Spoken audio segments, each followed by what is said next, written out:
Welcome to the Salmon Runs YouTube. Enjoy the video.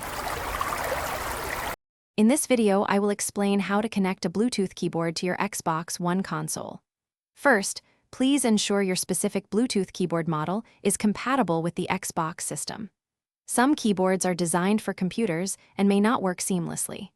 Next, power on your Xbox One and confirm it has the latest system updates installed. Finally, check your keyboard's battery level. A full charge or new batteries prevent connection issues, so you are ready to proceed smoothly with the pairing process. Now, let us prepare your Bluetooth keyboard for connection. Find the dedicated Bluetooth pairing button on your keyboard, which is usually a small button or a function key combination. Press and hold this button until an indicator light on the keyboard begins to flash, signifying it is in discovery mode. This light might be blue or white, depending on your keyboard model. Maintaining proximity between your keyboard and your Xbox One console will help ensure a strong and successful connection during the next step. With your keyboard in pairing mode, it is time to connect it to your Xbox One. From your Xbox dashboard, use your controller to go to Settings, which is usually represented by a gear icon.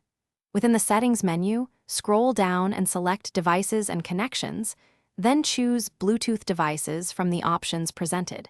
Your keyboard's name should appear in the list of available devices. Select it and confirm the pairing. A notification should confirm a successful connection. Once connected, it is a good idea to test your keyboard immediately. Open a text input area, like the Edge web browser on your Xbox or a message chat, and type a few words to confirm it is working correctly.